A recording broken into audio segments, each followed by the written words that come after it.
there's a big rant coming up. And there is that whole sense of, I'm sorry, you've entered into the realms of the completely bonkers here. I'll do the Brad Pitt part, okay? How's it all going to play out? The snake spins on the spinning wheel of the wallpaper. So Anne Hathaway, who is all eyebrows and teeth, here's an Anne Hathaway performance.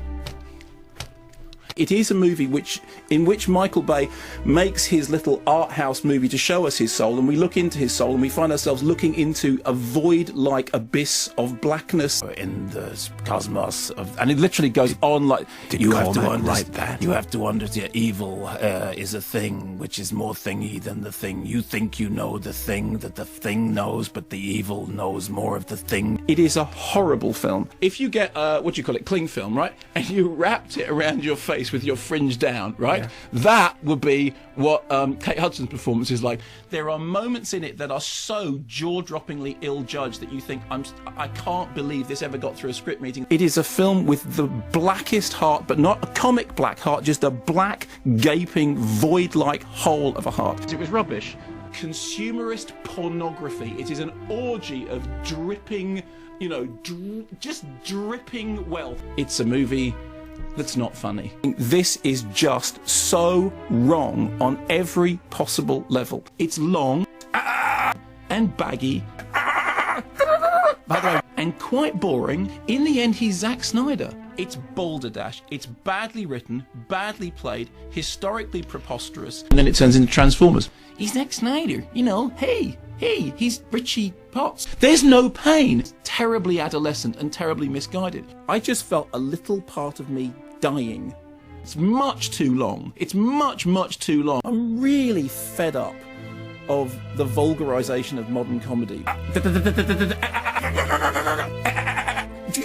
It is the longest 2.5 hours I have ever spent in my life. And you come out, you can't hear, you can't think, your brain's turned to mush. So you're going, I can't believe you've just done this. You've gone, you stinkingly wealthy consumerist dripping with gold shoes, blah, blah, blah, blah. I'm making a joke about being fat, but I'm not really fat. Because I want people to laugh at the idea of me being fat, but I don't want anyone to think I'm actually fat, okay? Because I'm a lawyer. So essentially the message of the film is this.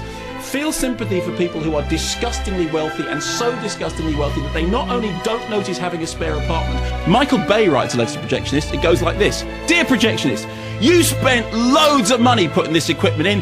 Turn it up bright. I'm sorry, this was the point at which I started going, then comrades come rally. I mean, almost the worst criticism of the film is the product placement didn't bother me because I wasn't involved enough in the film to be bothered by the product placement taking me out of the fantasy of the film. The sensitive scene between the boy, well, I think we're going to start with a shot of his face, then we're going to have a really, really frenetic way to go down, and that's the whole thing. We're meant to sympathise. This stuff is running at you, and you're thinking, why am I not feeling in any way endangered? Why am I not feeling in any way involved? Why don't I care more? Not only don't notice losing the income from a job,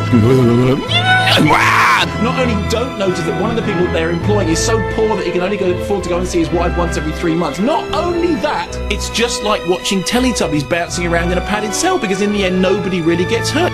But are also imperialist American pig dogs of the highest order when it comes to become a Maoist. And in 2 years' time, when the whole thing has gone down, when the ship has sunk, when civilization has been reduced to some crying, weeping, wailing child on the side of a river slough of this horrible vulgarization of what was once a children's toy, I want a letter. I want a letter saying, I'm sorry, you were right. Would a text be enough?